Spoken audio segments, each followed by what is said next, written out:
Tunggadewi. Ora mokal yen Kangmas Adipati Paksa Kendra bakal mundhut garwa.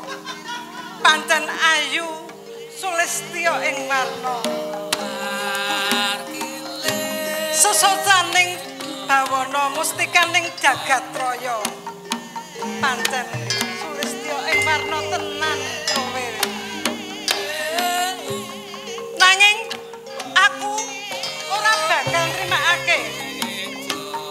Aku bakal males lara wirang marang Dewi Ananta Triwikrama Tunggadewi.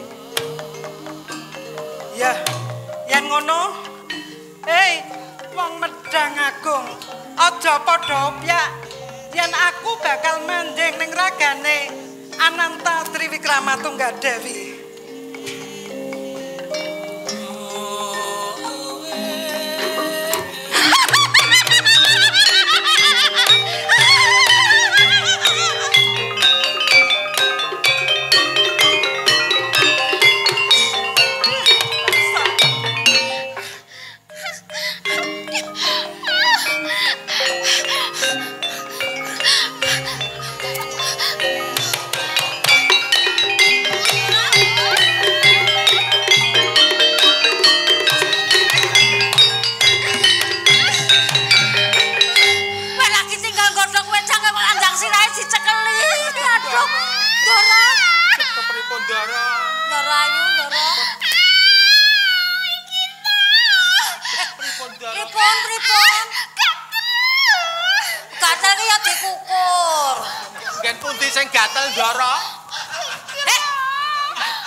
Seniwati liyane ono ora to? Wong gatelan kok nongkrek-nongkrek. Iki gatel iki gatel. Aduh, gan pundi Dara, gan pundi. Iki. Wah, ana wong gatelan iso ana perang dunia iki. Dikena. Rak ya wong jenenge we putri mbok sing cantik gatelan kok ngoncek-ngoncek. Oh sayang. Gatelan kan meneng wae kan alus ra iso iki. Alah. Gak pundi kan maju lawan kok ngono. Iki kan kene iki kan. Kan kok ngono kok. Ya pundi. Iki. Aduh, kan pundi. Kukurno. Pancah. Iki ndarane dhewe iki ditulunge, Mas. Jarak dikukur bojomu apa piye? Kono kukurno. Mana ngukur ora nggo tangan nggo ilat. Galak iki. Galak iki. Niki kula biyung, Mbak. Aku rada gawe. Wah, waduh. Rasa domeri karang rezekine wong ya dhewe-dhewe. Waduh lah nanti tapuhi ngene iki ajur. Pak, iki kok nyemelangi to iki saya suwe. Mau gatelen saiki kepengin rob sampean. Aku kukurke aku. Yen pundi Ndara. Waduh, banyak iki. Waduh. Ayo.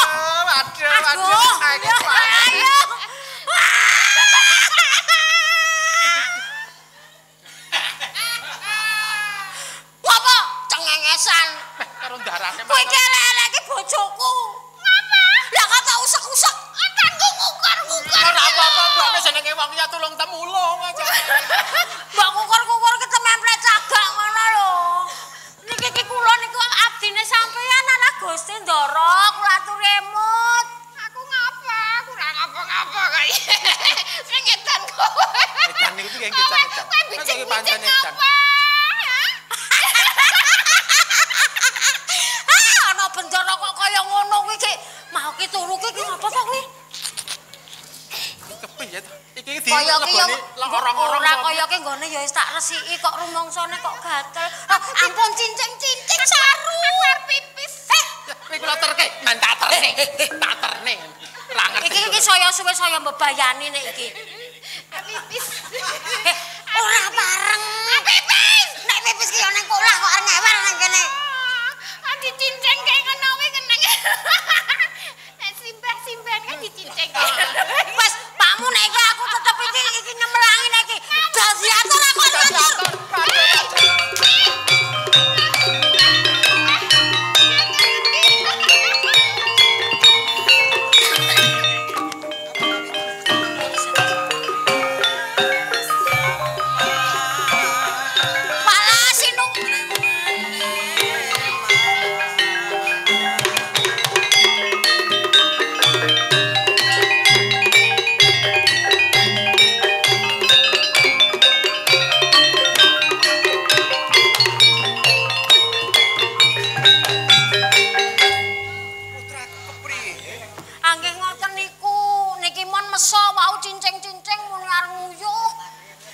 Banjur mulo bekane kepiye, Bane? Nggih punten dalem sewu kanjenge wau niku rak ngraosaken badane menika mboten sekeca. Rak terus ajeng lembung bakal ngasuh ngono. nggih niku aku ya gumun kok sing edan kene kok kene melu guyu ya. Banjur tumadaan dadi kaya ngene iki. Melu pengin. Melu mungkar-mungkar. Walah tik. Rumangsaku. Apa kowe tak ukur? Ger. Ananta Wikrama Tunggal Dewi iki Rama, Ger. Rama. Rama. Kepriye to gegumujung kae iki kepriye? Pas padakno iku Rama, Ger. Rama kok le ciut. Kados pundi? Yen ngono iki bebayani putra. Punten dalem sewu wau ngendika napa menika? Ciut. Arep jembar ya lapangan. Guru prayogi menipun dipun patosaken salah satunggaling museum ingkang saged ngusadani. Yen kaya ngene putraku, Injil selak mesak. Padewiku kang pinter ngusadani putraku putraku kaya ngene. Ora pareng ngono kuwi saru anak. Boten dalem sewu. Paman kados pundi, Paman? Kok tebih-tebih pados tiyang sanes. Ah mriki mon wonten kok. Lajeng ngukurke napa jenengan? Nggih, Rama.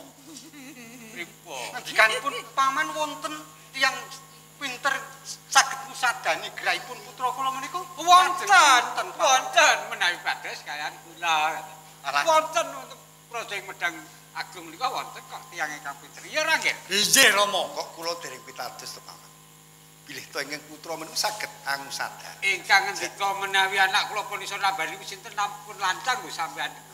Dan jenengan ngendika piyambak. Wonten kula ora ngomong nek anak kula, durung anak kula ngoten. Lah niku ngerti sadurunge pinarak kok niku. Kula sagah ngusadani, Rama. Ha iya ne ra Paman. durung saka kersane ingkang sinuwun. Ngendikanipun mawon saged kula pitados. Ing menawi Dimas Puspawan saged ngusadani putra kula. Tentu saged. Jalaran lare menika sampun kula ulang. Kula bab Aji Jaya Kawijayan kasantikan lepasaken paraning dumadi.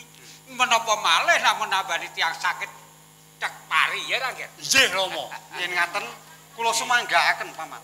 Nggih. Nanging kula gadah panyuwun Kanjeng Adipati. Dimas panuwun menapa? Nggih, panyuwun kula anggen kula ngusadani menika namung kula kekalih. Weh, Nggih menika Ngusadani kok. kagem sarana. niku seranane kudu mung wong loro. Dadi nganggo sarana mung Warana lan sarana supados ingkang saged njampeni putra putri dalem menika kedah kula kaliyan anak. Nggih. Mergi mangke menawi wonten tiyang ingkang dateng mriku malah mboten saged mari. Mergi konangan anggenipun ndonga. Oh, sikit. Yen ngaten Paman, monggo kula semanggaken nggih. Mongso bareng Dimas. Ayo Nggih. Kakang Pati. Monggo. Kula nggih mboten oleh ngancani niki. Ora kena diremeh wong loro. Oh, nggih. Nggih, ditambani nggih. Ditambani mangke mari. Pun kula tilar nggih. Nggih. Dos pundi Rama? Iki dalane mbok menawa nggon arep kita. Bukti ngari bosak. Nggih. Yen kowe bisa nambani kesenengan kayu Dewi. Anatan. Nek ngoten Rama. Rama menika anggen paringi kula menika namung kadegdayan ulah kridaning dedamel Rama. Napa kula nggih saged Rama jampene menika Rama. Tak kandhani carane Nggih. nemune ngersani gunting Nggih. kang kala. Nggih. Lho, Oh, nggih. tanteni ning jabaning pelawangan ya. Nggih, Rama. Nuwun berkah pangestunipun Rama.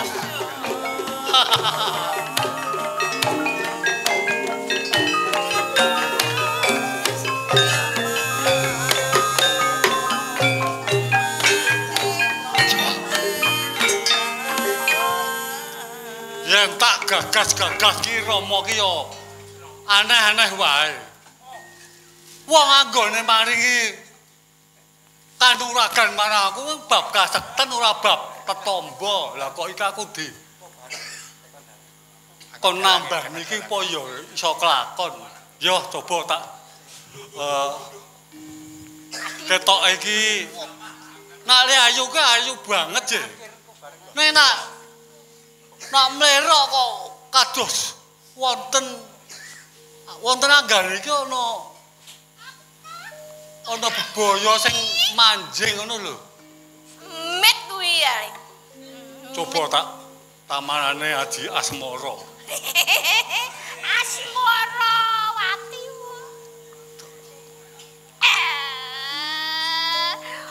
Cahya sumunare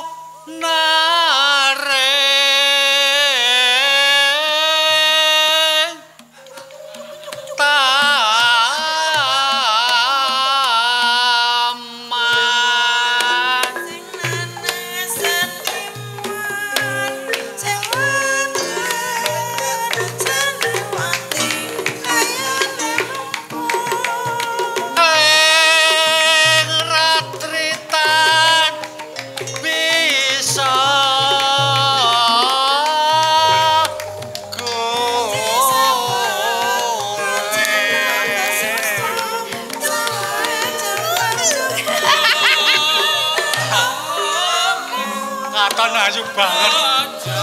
Yen nek ngono kuwi sing tak karepake ning aja mlerok. Yen mlerok iki aku wedi lho. Aja mlerok. Aku ora mlerok kok. Wong nek mlerok ki medeni je. Ora ono sing mlerok. Tuh mesti kanen ke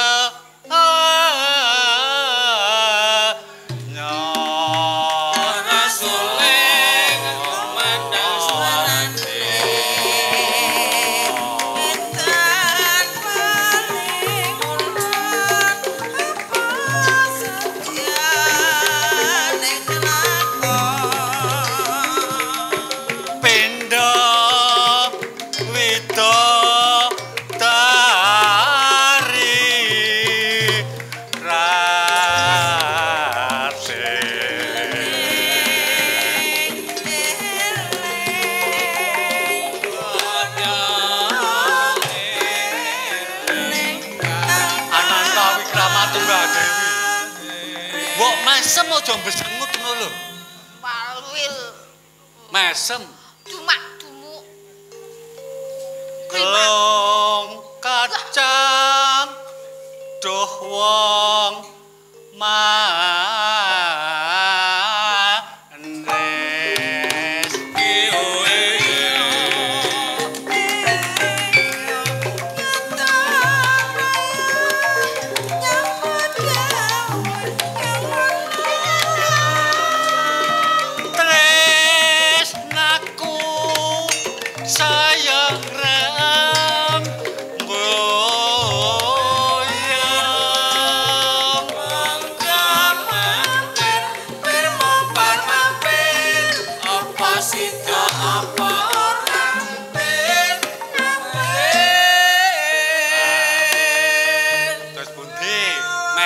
mulane ya rusak mendina kon mumpar. Anak macam iki katon endah sulesna warna e. Kon mumpar mampir. Kacang doh wong manes.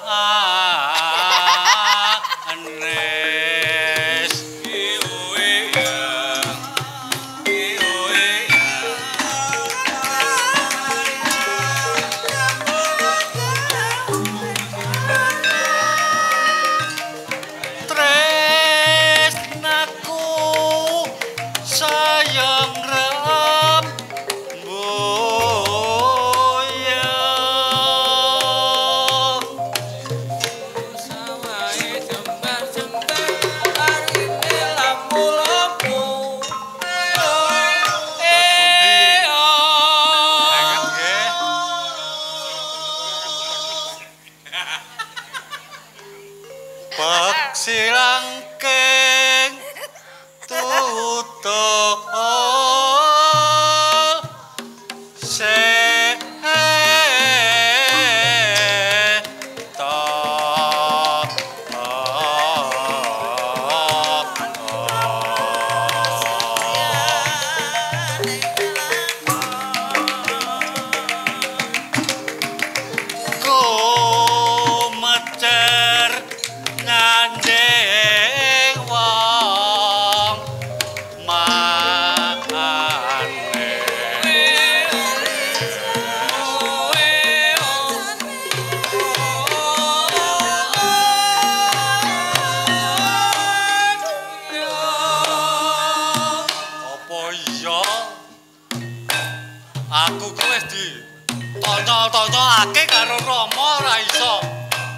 nambani. Lah kok malah medhek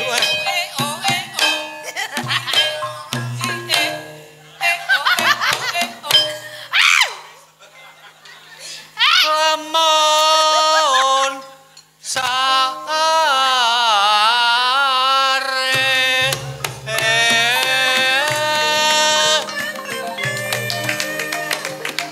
wong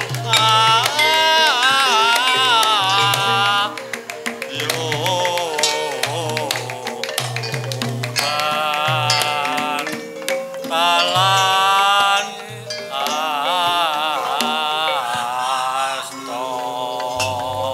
Dos pundi Rama? Menika dereng angek, dereng anu Ora bisa mari. nggih. Ampun nggonmu matake Jijaya Kawijayan ku ora pas. Apa to Rama kok kula boten kemutan Rama? Kula kuwi rada edan. Tak kandhani to. Nggih. Niat ingsun matek aji wedhus budul. Bal gombal gambul aja gambul tanggul ning gambul apa gedhe dhuwur. Oh, nggih. No? Mantep mari. aji wedhus brucul. Nah. Mbul gombal gambul, aja gambul tanggul, gambula wong sing gedhe dhuwur. Mari. Waduh. Rama, mboten sakit kula Rama. Lho kok malu kok bocah ki piye to? Mboten sakit Rama. Bali. Nenek tak gambule. Malah napuk Rama. Wong lan ngecake ya nganggo geguyot. Lah, pripun malih Rama? Wis Kula saiki menika ngene. sampun ngetok kabisan kula menika kok dereng saged manten menika lho Rama. Nek kowe ora iso, Nggih. munjuk ning ngersa dalem supaya cedak oneng putren medang. Dados kula wurung Rama. Lho nyatane wong ora bisa piye menang. Apa? Pun kula sampun mboten saged wonten mawon Rama. Monggo matur Rama. Monggo.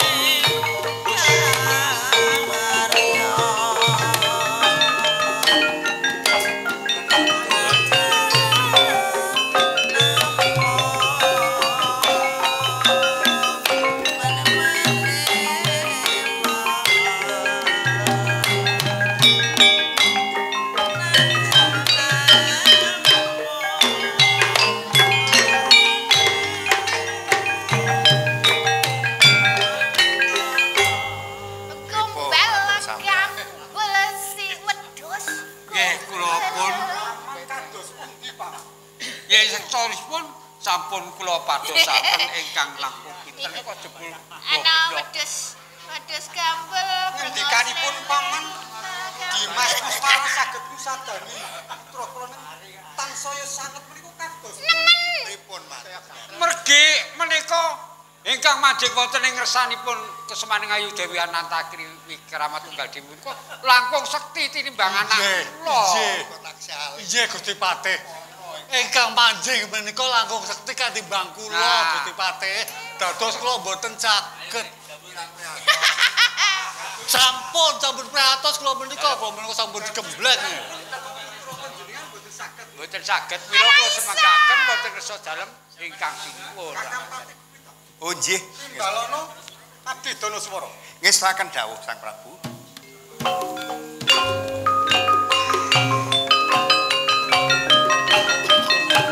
Ayo, Kak.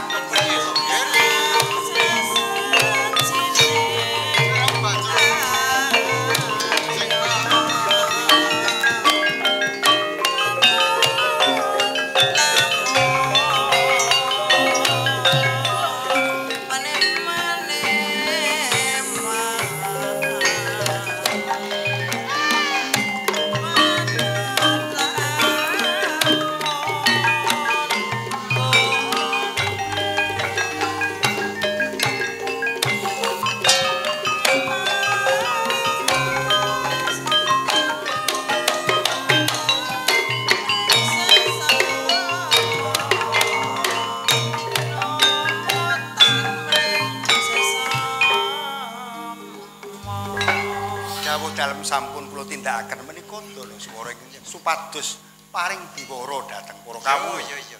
Toga injih rada maju. Injih ajeng. Rening kuwi ndak timbali ono ngarsaning Sun. Maju. Putraning Sunan Mantara Wikrama Tunggal Dewi. Maju prayaga maju. Maju. Lho, Gerak. Kaya kodok ipel-ipel. Kodok berot. Kaya ipel-ipel ya Romo. Apa mau? aja ming kepengin arep ngukur wae kowe. Ciri caket marang Romo. Ra? Ingsun bakal paring dawuh marang jeneng sira. Injih. Biya warakno. Sok sapa kang bisa ngusadani putraning Sunan Wikrama Tunggal Dewi. Yen putri bakal ndak sedulurake Singara iki. Yen kakung bakal tak dhawuhake marang putraning Sun Ananta Wikrama Tunggal Dewi. Cetok. Kanjeng, sendika dawuh. Lilah dalem kula suwun, kula badhe medal wontenipun ngalun-alun praja. Melu. Medang menika Kanjeng. Melu. Mula kang saka iku rakswet inggal tindakno. Nun injih Kanjeng, lilah dalem ing kula suwun. Melu-melu kepiye to?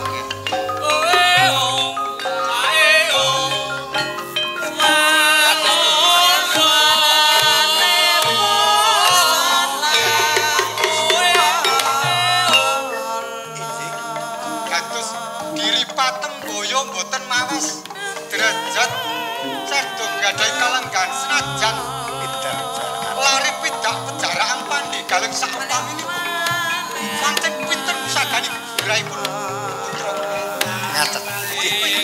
Sendika iki dawuh kula tindakaken Kang Prabu. Monggo pangeran.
Lajeng ngantos dumugi sakmenika ketikanipun dereng wonten menapa ingkang kedah dipun tindakaken mekaten njenengan.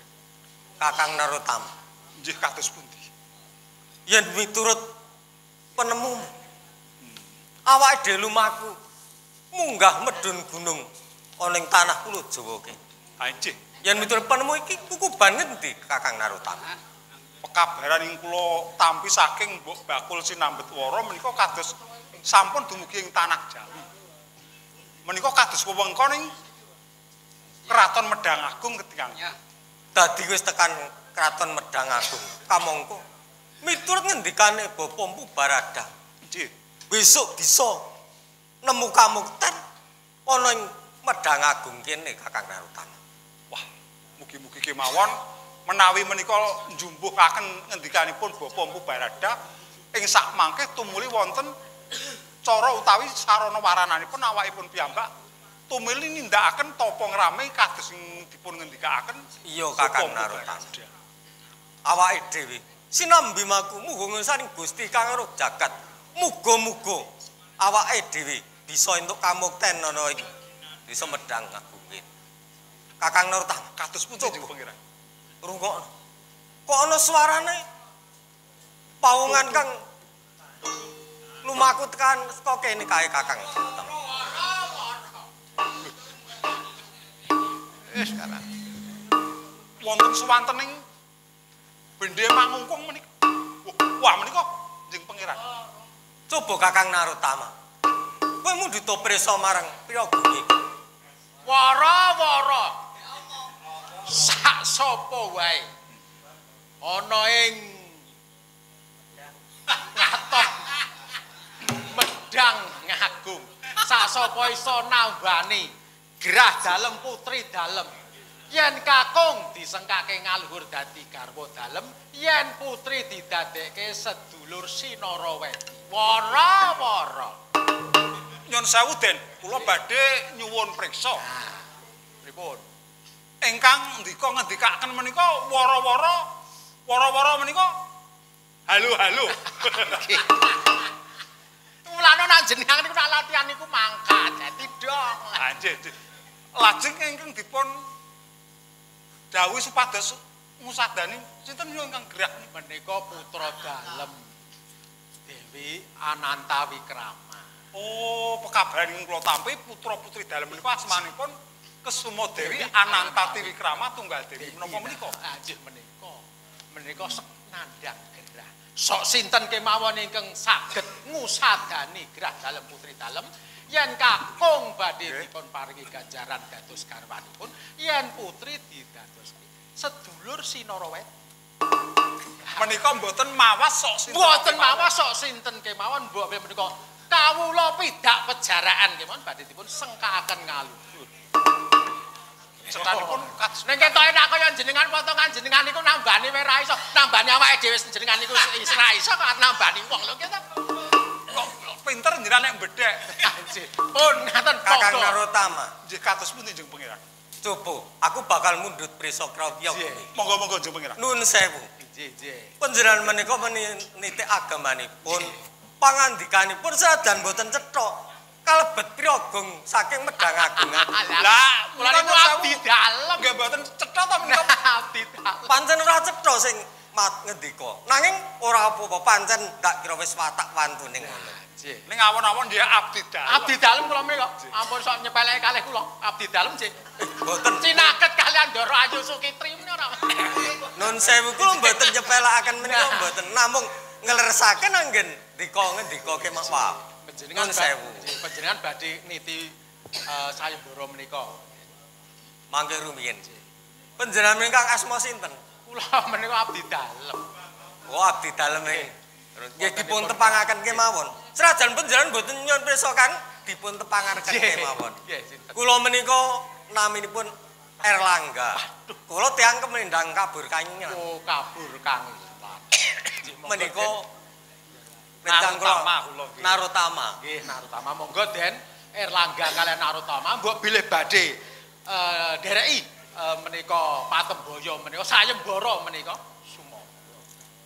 Menika rak mboten mawas sinten kemawon. Mboten mawas sinten kemawon. Sok sinten kemawon Narya Praja, Sentana Dalem utawi lajeng nyun sewu pragatipun mawi gratis menika. Mboten ngagem waragat. Kakang Narotama. Nggih, dipun penggalih rumiyin. Mbok menawa iki pancen dalane aku lan Kakang Narotama bakal pikantuk kamukten ning Kraton Medang Agung. Aku bakal mupu Giri Patembaya iki. Oh, yen ngaten Jeng Pangeran Erlangga badhe mupu sayembaranipun ingkang sinuwun ing Kraton Medang. Iya Kakang Narotama. Ning mung weling tukarang. Kowe aja ado-ado karo awatan. Aku bakal suwane Kraton Medang Agung. Wis yo Kakang Narotama, kowe sing ati-ati ya ning pangkene. Tansah kula ndedonga mugi saged kasempatan. Iya Kakang Narotama. Nek aku sedhek tindak monggo Den.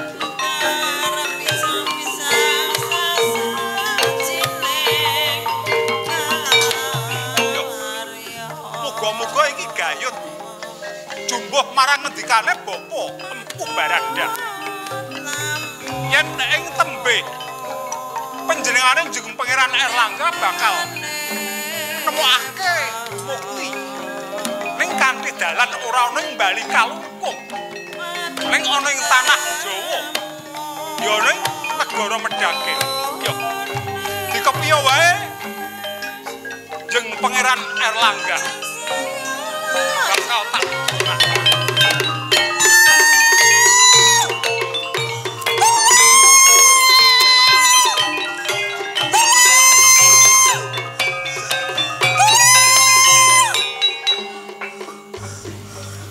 sewu mlajar-mlajar kados dene dipun uyak-uyak simo galak.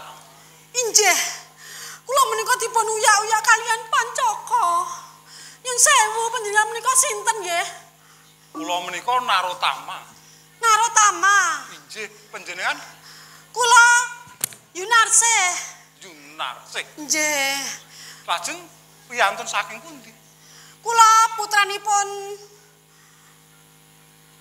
Rama Sepuh Gautama.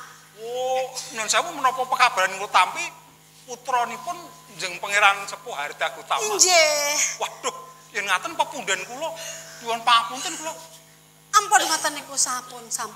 Wah, namung mangke kula yen mboten nggadahi Subasita mangke ajrih menawi kadukananing Rama. Mboten napa-napa. Meniku saking kula, mangke kula aturaken Kanjeng Rama.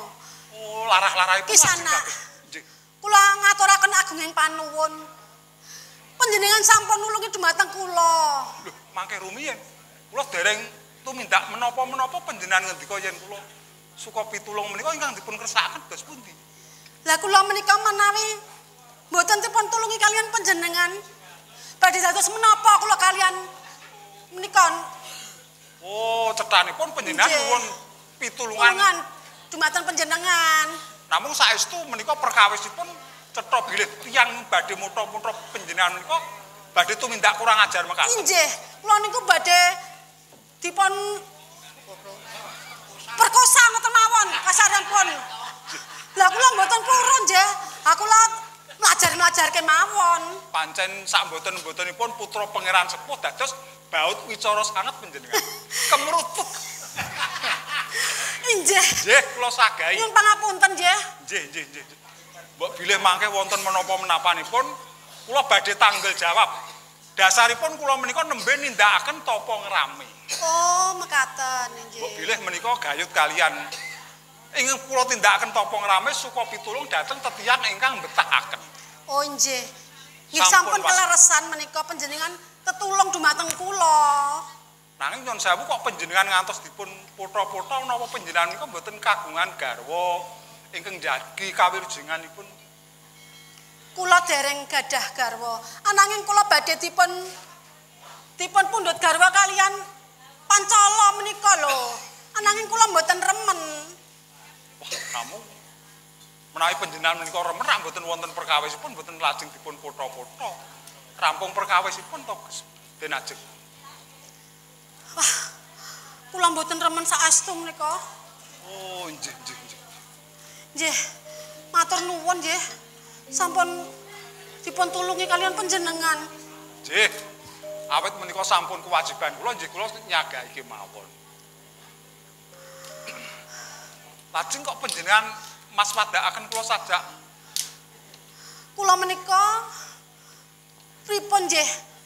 Badhe mbales budi panjenengan. Sampun wong kula menika niatipun suka pitulung dana driyak dhateng asanes menika prentul saking manah kula. Panjenengan mboten kedah menggalih kados menapa-menapa mboten menapa-menapa wong menika kula niat ikhlas kanthi manah ingkang tulus den ajeng. Ananging kula saking prentul ati kula kok nggadahi rasa tresna dumateng panjenengan. Tresna? Inggih. Wah, panjenengan kok sampun gegujengan. Panjenengan menika putra Pangeran Sepuh sak mboten-mbotenipun sawenehing piyayi. Kula menika namung tiyang kabur kanginan bebasanipun mboten nggadahi papan dunung. Menapa panjenengan menika mboten damel dolanan manah kula? Nggih, Narotama. Senadyan panjenengan menika tiyang kabur kanginan. Nggih. Ananging kula menika remen dumateng panjenengan. Menika mboten mawas derajat pangkat menika. Menika saestu ngendika panjenengan. Saestu. Jalaran tresna menika sinambungan manah ingkang tulus saking kula. Oh, menika kathah kaendahanipun. Nggih.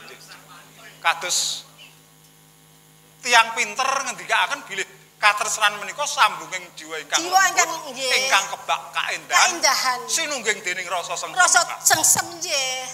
Wah, sae sanget menika. Menawi saged kasembadan bebasan kecipratan pulung ketiban wahyu tumraping Narotama. Mung sak Narotama. Kowe kok ketemu piyai we, putra piyai ya mung ayu. Mila kula menika tresna sanget dumateng panjenengan nggih. Nggih, sak menika kula malah genti ingkang nagih janji. Yen panjenengan tetela tresna dhateng kula cobi. Kula kepengin mangertosi sepinten agenging tresna panjenengan ing kasok dhateng kula. Ingkang mertul saking tuwuh penggalih panjenengan ingkang tulus. Inggih. Kula badhe nelakaken rasa tresna kula dumateng panjenengan nggih Narotama. Wah, inggih. Kula gelak kepengin sanget. Digelak-gelake. Senadyan swanten kula namung awon, mboten menapa-menapa nggih. Mboten menapa-menapa wong nyatanipun sampun sami tresnanipun. Wong panjenengan niku pasuryane nggih ayu. Tetuwuhan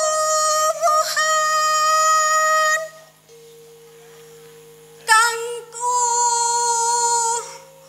tama. Inggih, tetuwuhan sak upama. Lajengipun katresnanku dawang wijet. wah ngalembono dhateng kula menika. Namung kula menika mboten sikit lho Den Ajeng.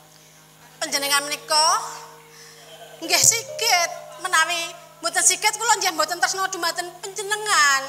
Wah nggih mboten patek. Panjenengan mboten patek tresna kalian kula. Tegesipun kula menika namung tiyang limrah kemawon Den Ajeng.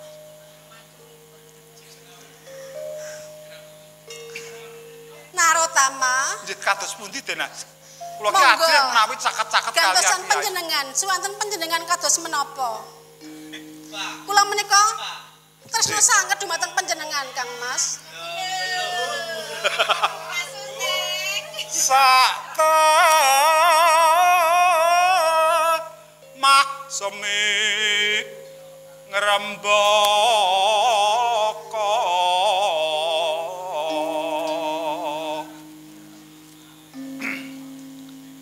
rinabuan rasa asih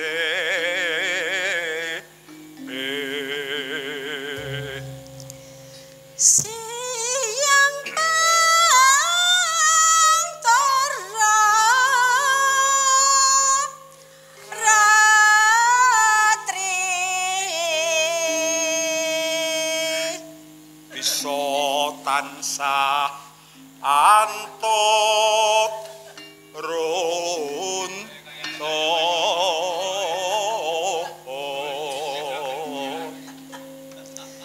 datan kinggang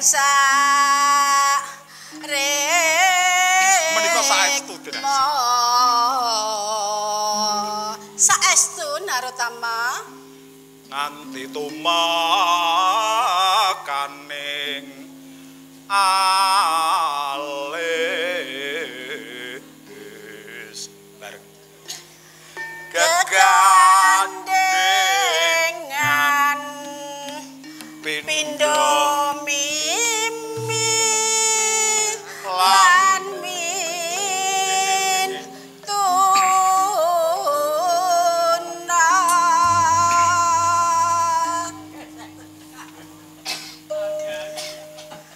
Narotama yuntarase doh wong ayu pantes dadi garwa mampi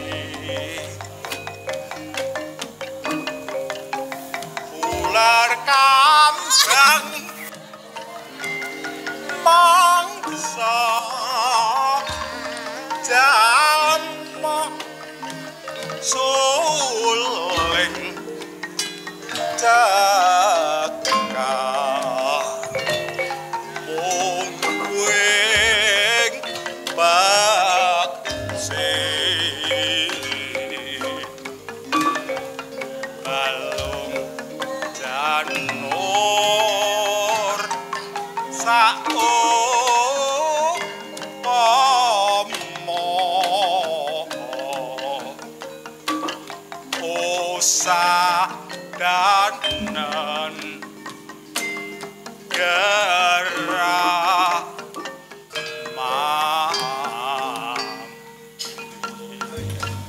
nyuwun pangapunten dari ajeng kula dangu mboten nedha dadosipun luwe.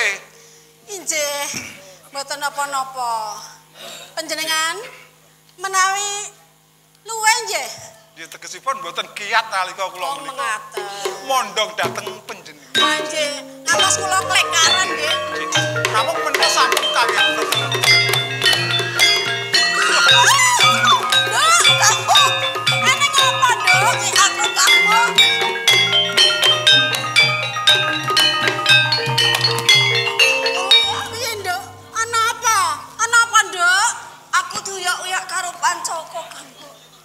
Menika Pancoko.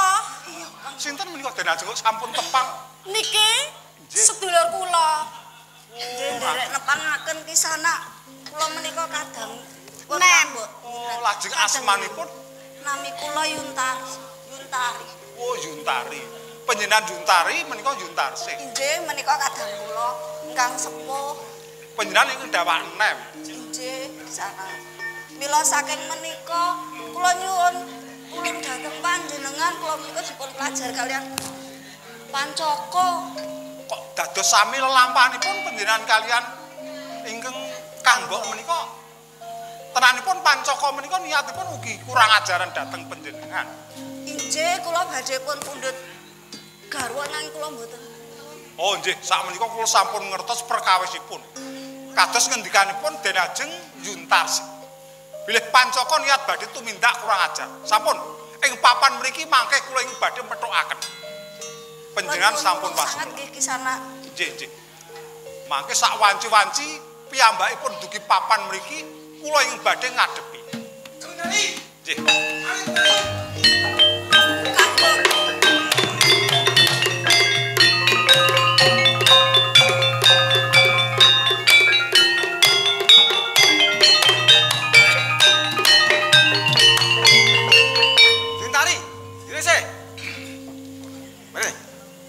Ora kaya ngono kuwi.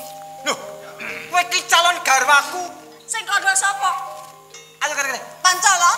Ora kaya ngono kuwi. Lho, kowe iki calon garwaku ayo. Ora kaya ngono. Derek aku.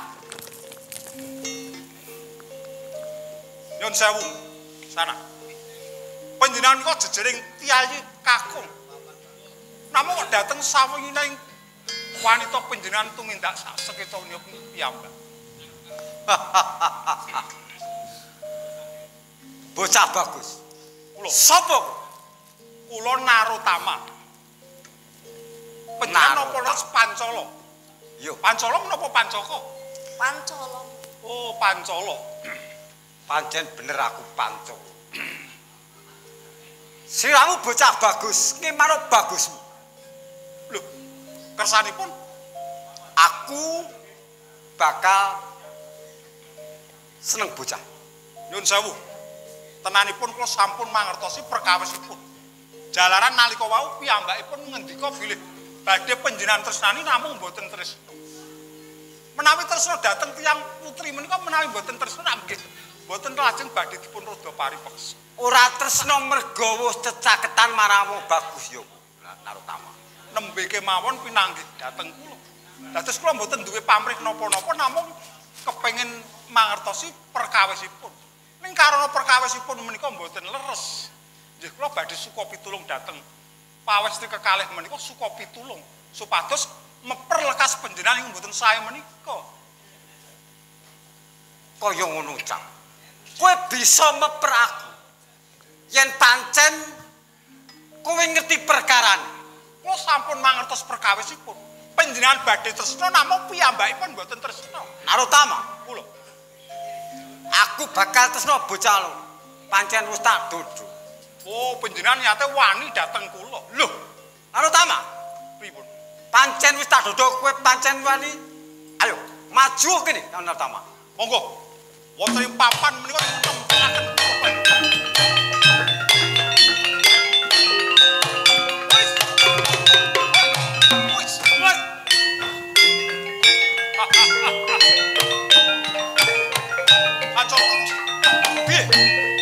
yen panjenengan Sekti Mandra menawi kiyat nampani tangan kula menika kula badhe mbeku 20 taun sebelum tata daerah tak balik ayo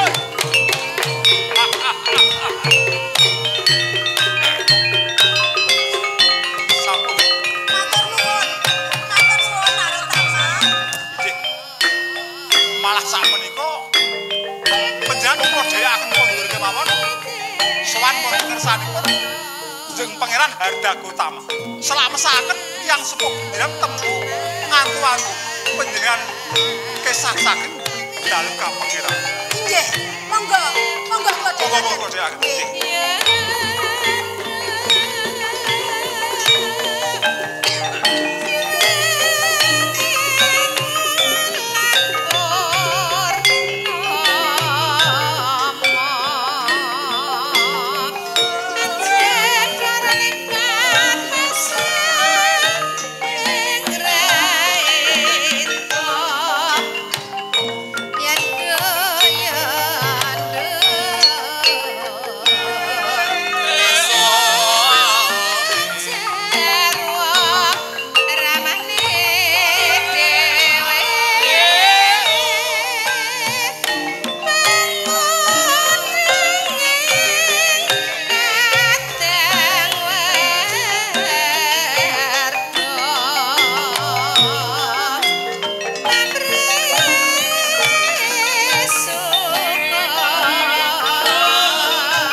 Inggih wonten dawuh Sang Prabu. Kepriye kabul kausanane dana swara anggone ngeningake kipat. Inggih mbok bilih. Mboten kirang-kirang anggen kula biwarakaken dhateng sedaya para kawula kathah pandhita lan kathah para pinter kinenangu sadani ingkang putra nanging sedaya menika kala wau cabar. Leres menapa paman? Paman Hargagutam. Nuwun kula. Leres aturi Kakang Patih Gupita. Nggih, mila wekdal menika dereng wonten ingkang badhe nglembeti Giripaten Boyo dalem. Ning semanterna panjenengan dalem kula aturi ngrantos mbok menawi mangke wonten salah satunggaling Kyai saha Binespa ingkang saged nyampeni putra menawi boten ninggalaken sedaya sahaken dhateng Sangga.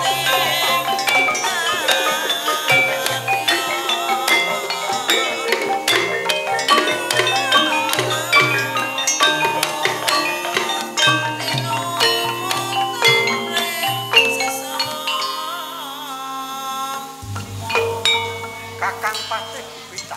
Inggih wonten dawuh Sang Prabu. Yen nitik sandang penganggone kaya dening kawula cilik. Inggih. Nanging kenapa kumawani munggah ning kraton Medang Agung? Coba tak parengake nimbali, Kakang. Inggih ngestaken dawuh. Mengko to kisana. Nuwun kula Gusti. Sejatine sira iku sapa dene tanpa tinimbalan. Banjur sowan ana ing Medang Agung kene ana wigati apa? Nggih, nyuwun pangapunten Gusti. Sarderengipun kula matur, sungkeming pangabekti kula mugi kunjuk Gusti. Iya ya wis tak tampa. Nggih, waleh-waleh menawa. Praliwat puja pangestuku tampanana Kisah. Nggih, sangeting pamundhut kula Gusti. Nggih, waleh-waleh menapa Gusti. Sowan kula wonten ing dalem ingkang sinuwun. Nami kula Erlangga.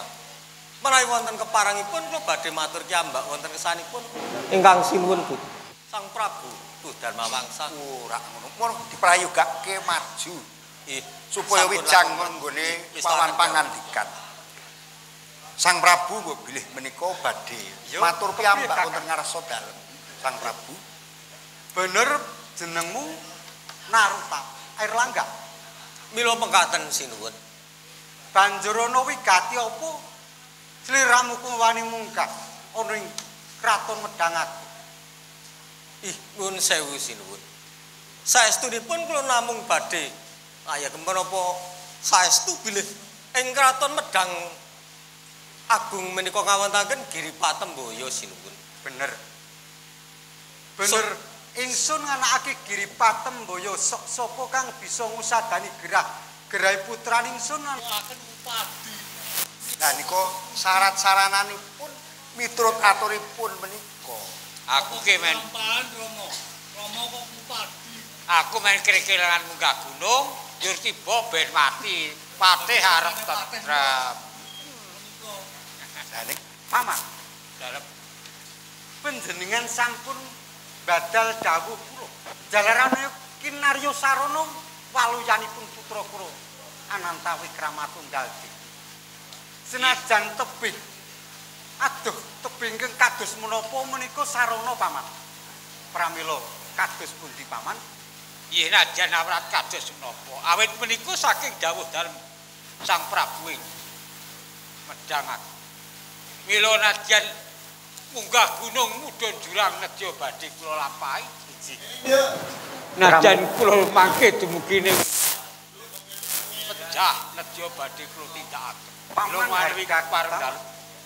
Gusti judolan pati wonten panguwasani Gusti ingkang leres pangandikanipun. Pilih merganipun saged waluyanipun putra kula Anantawi Kramatunggal Dewi kedah paman harga gudama ingkang upadi.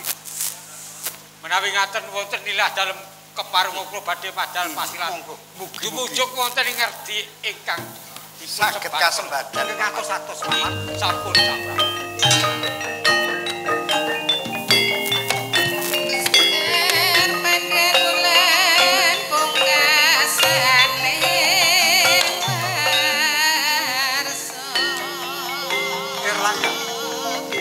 Erlangga. Kula lajeng Sampun wonten mriki kemawon Gusti. Ndak parengake sirah manjing taman. Derek maju supaya wijang anggone wawancara karo Sang Prabu. Ndak keparengake slira manjing sak taman. Kepareng Sogoro putrane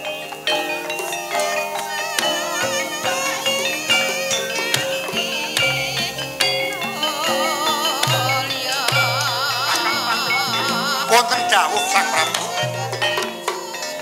mbok bilih ing wedal menika saged waluya temaing jati temaing waluya. Namung Erlangga iku saged Inggih. pramila paman.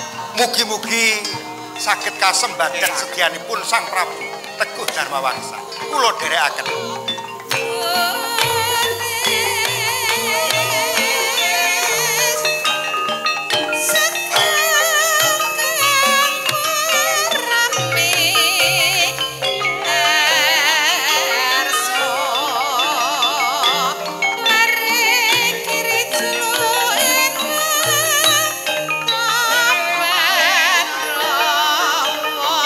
Ayam tentrem penggalih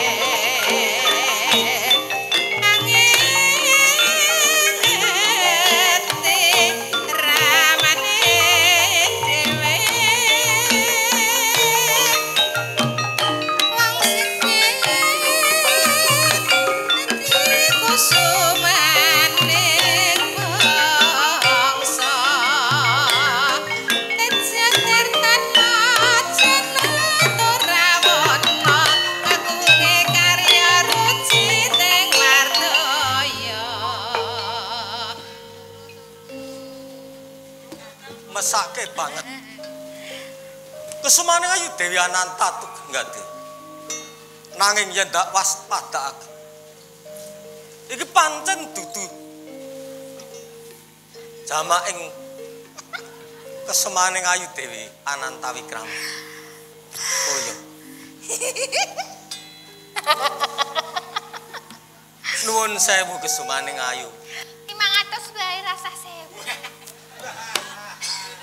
100.000 ndak nyusui. Kalau 150 kados pundi? Mah, baksone piro? Sampun to. Panjenengan mboten sampun kali, Mas.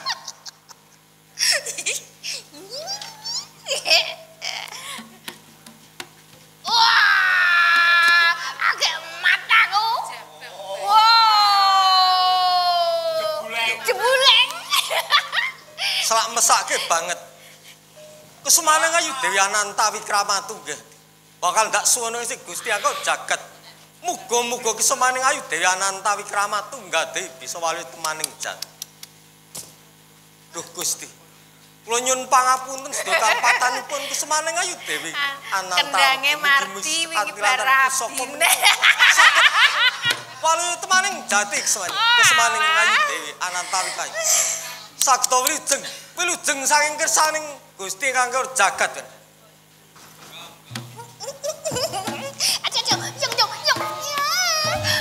Ayo. Ora kena mapan ora aku.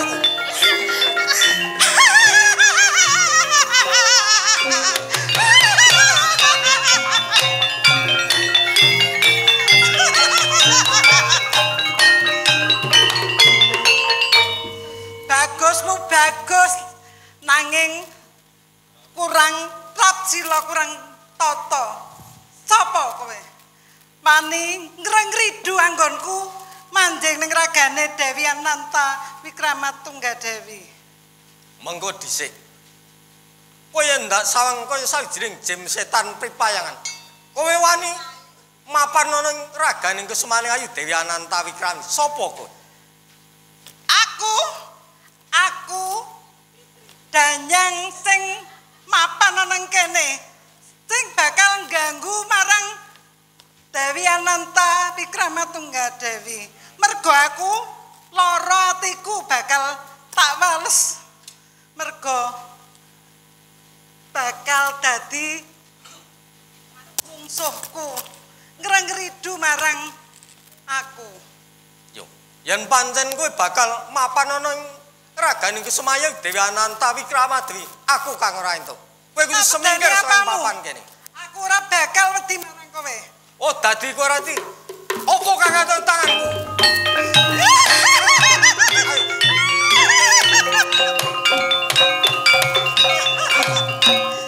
Ayo, kalem semingkir kok. Pancen aku ngaku kalah marang kowe. Pancen aku ngaku kalah marang kowe. Nanging aku bakal males lara atiku marang kowe. Anak turunmu ora bakal tentrem uripe. Ya, Jem Balasarwi bakal mandeg.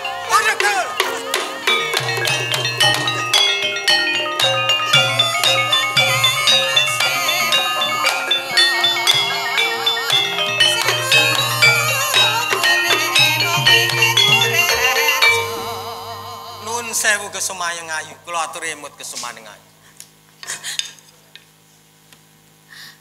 Nuwun sewu Kesumaning ayu. Menawi kula dipun anggem melepat, kula kumawani cumantraka nyepeng astanipun Kesumaning ayu Dewi Ananta Wikrama Tunggadewi. Mangke rumiyin-to.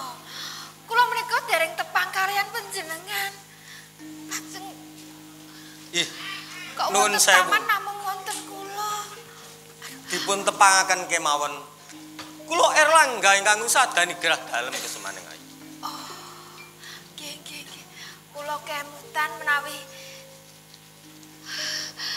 nanging panjenengan ingkang saged ngusadani kula. Mila mekaten. Kula sampun matur ingkang Rama dipun parangaken mlebet wonten ing taman ngusadani Kesumaning ayu Dewi Ananta Wikrama Dewi. Nggih, menawi ngaten kula matur nuwun sanget nggih. Nanging nyun sewu, anggenipun lenggah wonten nginggil kemawon to. Sampun wonten mriki kemawon. Gandeng nyun sewu kesemaning ayu. Gandeng panjenengan sampun waluling jati, kepareng kula nyuwun pamit kesemaning ayu. Badhe wonten pundi? Badhe wangsul wonten ing papan kula. Mangke rumiyin to. Mangke rumiyin to. Durung wayahe nek Bali, engko Bali ya bareng mriki to. Nuwun sewu ampun ngaten mboten prayogi. Sing ra prayoga apane? Mangke rumiyin. Kula menika dereng ngaturaken panuwun kalian panjenengan. Panjenengan kersa mitulungi dhateng kula. Inggih, Kesumayun. Erlang. Panjenengan mboten sah matur nuwun kalian kula.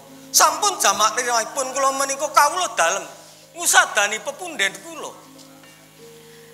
Nanging jamlak limrahe tiyang tulung tinulung. Menawi tiyang menika kersa mitulungi tegese kula injih ngaturaken bebono. Nanging mbok menapa nggih ingkang saged kula aturaken dhateng panjenengan? Mboten sah. Kula mboten badhe nyuwun bebono kesumaning ayu. Kula nderek gesang wonten ing Kukuban ing Kraton Medang Agung nggih mawon kula sampun matur sewu sembah nuwun. Ampun ngaten menika mboten prayogi. Kok rek alot. Umpama panjenengan iki mitulungi kalih kula menika ora mung mitulungi iki wae nanging sak bacute kersa mitulungi kalih kula. Sauger kula saged badhe kula sendikane kesumaning. Tentu kemawon saged. Gampang tur kepenak.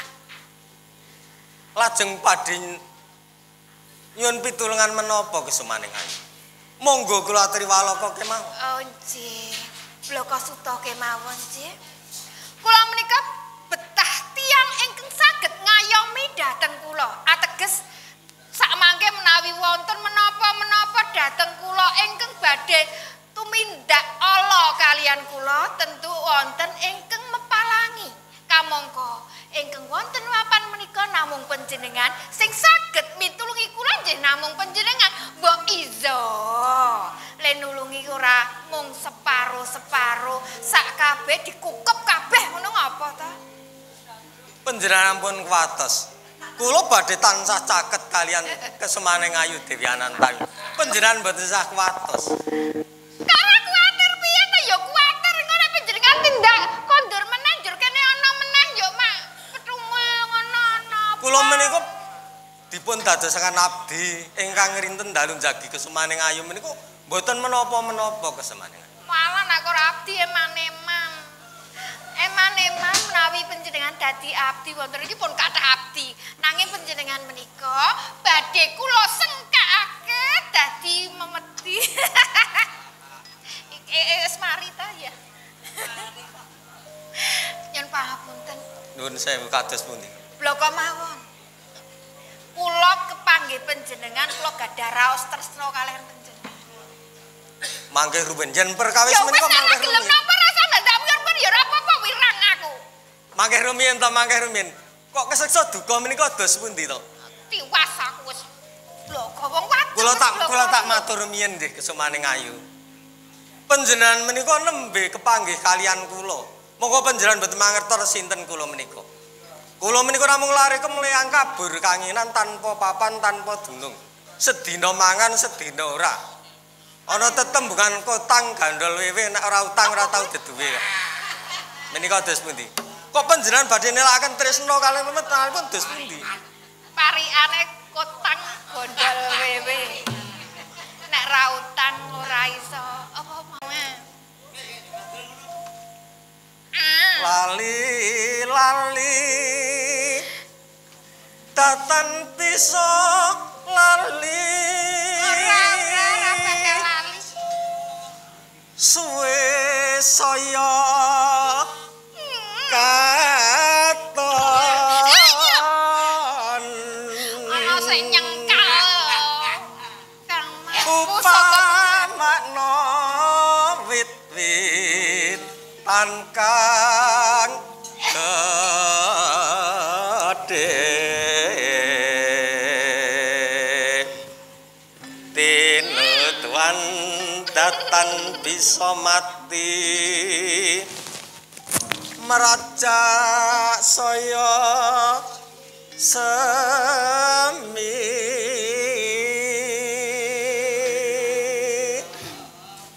tresnaku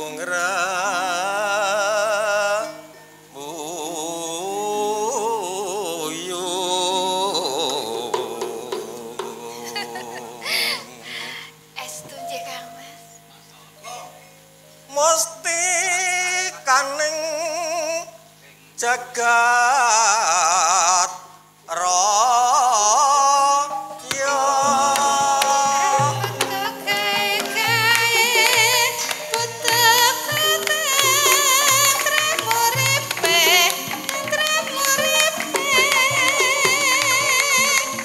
sejagatan nana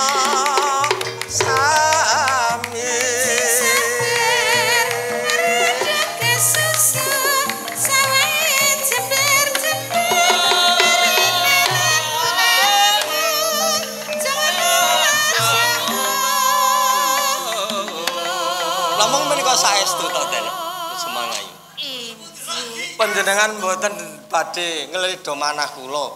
Mangke sak sampunipun kula menika tresna kalendika namung madha manah kula. Sing bakal mbebeda ki sapa? Sing biasane mbebeda menika malah Piyayi Kakung lho. Engko wis entuk madune rasa tresna njur di Panjenengan ampun. Menapa? Ayo. Mboten sih. Ayo. Dadi mani ing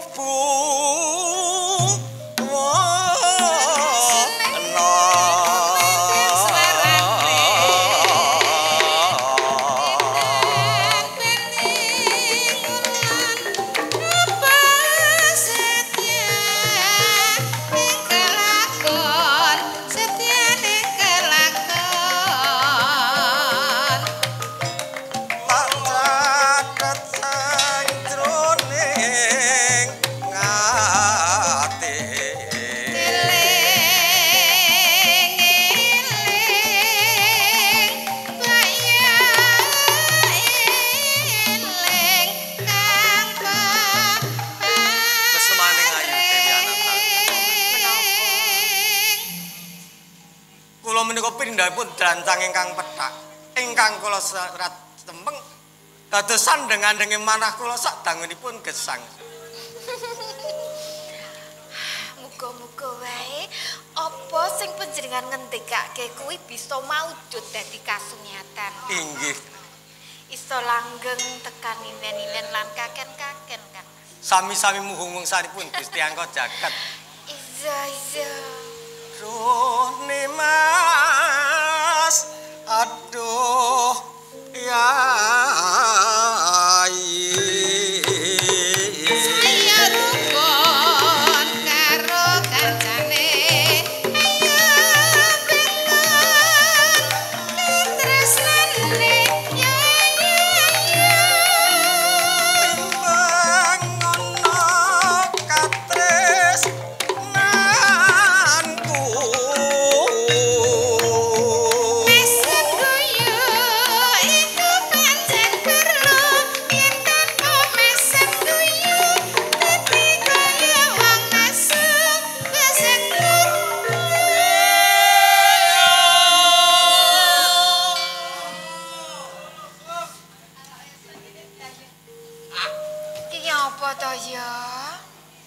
rumangsaku sindene kali supek wae. Panjenengan mboten sameng kalih perkawis menika.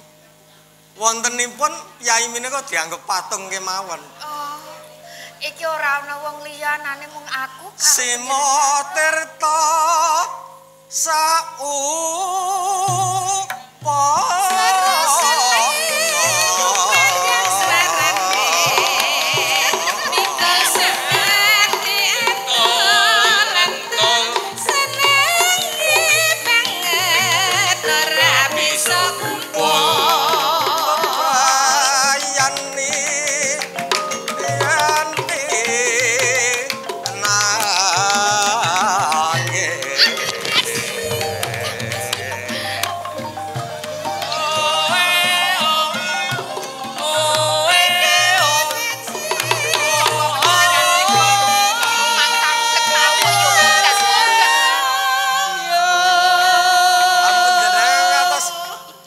wong kula menika modot ki ambak. Lha ket mau lho, saben dina aku tak senggel ngono njer modot kuwi nyekongkong kuwi lho.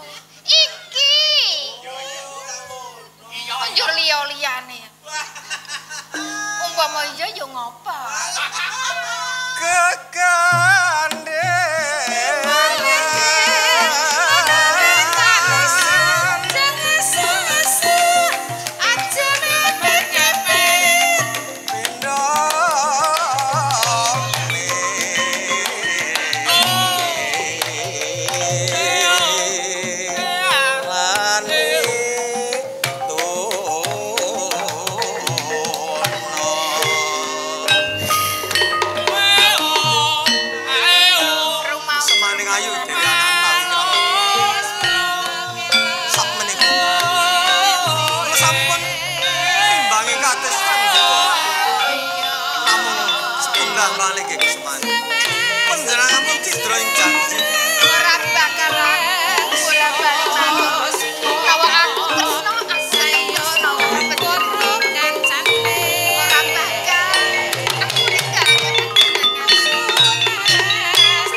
dalam sewu sinuwun. Paman hargaku utama inggih kados pundi, Pak? Cetolan tetelo bilih lare menika badhe tumindak murang susilo. Kanthi kasunyatanipun mlebet dhateng taman ngendikanipun badhe njampeni nika jebul malah badhe wani cumbana lan putra-putri dalem. Menika cetha lepat ageng sanget Sang Prabu.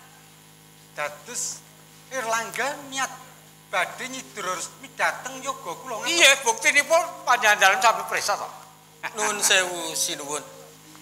Saestunipun ingkang guru menika mboten kula nanging kesumaning Ayu Dewi Anantawi Kramatunggal Dewi. Punten dalem sewu Rama, lepat lumuntur ing seh pangapunten dalem. Ingkang marai menika malah kula Dede Erlangga, ingkang tresna rumiyin menika malah kula. Punten dalem sewu Sang Prabu. Menika nak wonten tetembungan tumbuh oleh tutup. Janjanipun ingkang tresna menika Erlangga menika. Dasar bocah desa ora ngerti Subasita, kaya ngoten niku. Nun sewu. Pun. Umpama kula menika ngladeni. Napa klentu? Klentu miturut paguranan peranataning negari Medang Agung menika klentu mergi panjenengan dalem menika dereng saresmi dados garwanipun menapa malih panjenengan dalem menika gerah dipun jampeni mari konjur tinggelnuk. Lah umpama aku ki burung saresmi. Aku gerah ditambani mari panjenengan ngendika ngaten to. Lah kula menika ngaturake panuwun kula ngladeni napa niku kleru? Kula gelem niki gelem. Anantawi Kramatunggal Dewi. Kula Rama. Iki sapa nggih?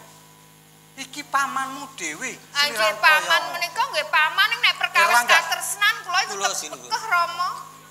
Dikepiya wae sliramu luput. Iye. Kedah dipun pidana pejah. Ngaten paman. Iye. Oh inggih to sinuwun. Kula menika wonten katon Medang Agung jejeripun kawula. Kula dipun anggap lepat badhe dipun paring pidana. Yen ngono, kula sendika sinuwun. Ingsun bakal paring pidana marang jeneng sira bakal sung pidana pati.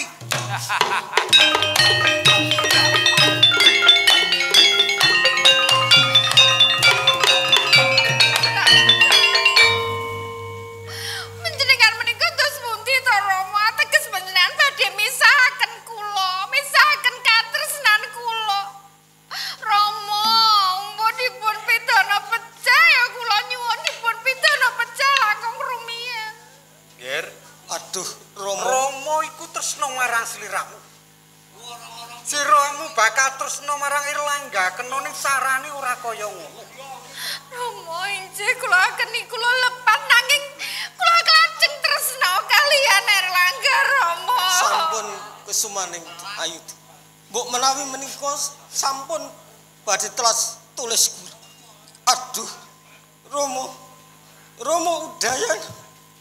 Kula nyuwun pamit. Kula pejah wonten ing katon Medang Agung Romo Prabu Udayan.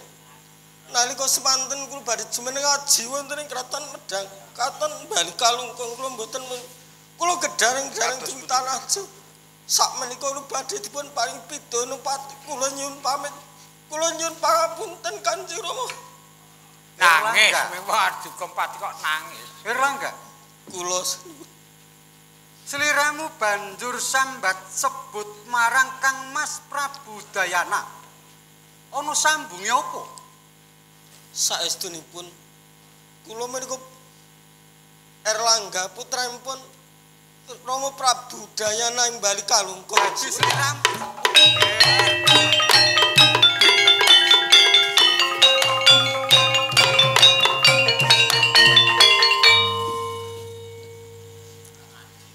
Kakang Patih Gubita lan panjenengan paman. Inggih kula sang Prabu. Boten nginten babar pisan. Bilih Erlangga menika sayektosipun putranipun Kang Mas Prabu ing bali kalungkung. Ora ngaten. Ngaten. Menapa injih kula badhe tegel midana dhateng kepenakan kula piyambak paman. Inggih, prayoginipun kados pundi? Yen ngono Kakang Patih lan panjenengan paman. Iki kados pundi sang Prabu? Pados dinten ingkang sae kangge dhaupaken putra kula Ananta Wikramatunggal Dewi kalian Erlangga lajeng jumenengaken Erlangga pinangka gantos gumanti aji wonten ing Medang Agung. Menawi ngaten kersa dalem kula namung derek.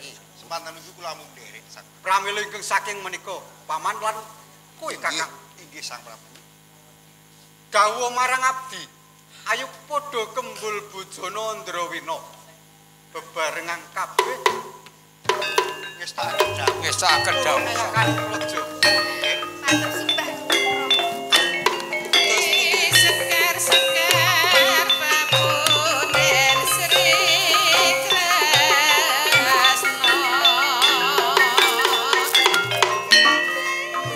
cekap semanten para paniarsa atur pasugatan ketoprak langgeng budaya ing medal dalu sugeng dalu sugeng lega sugeng perpisahan ngantos pinanggih matulun kula saran wonten lepat nyuwun nuwun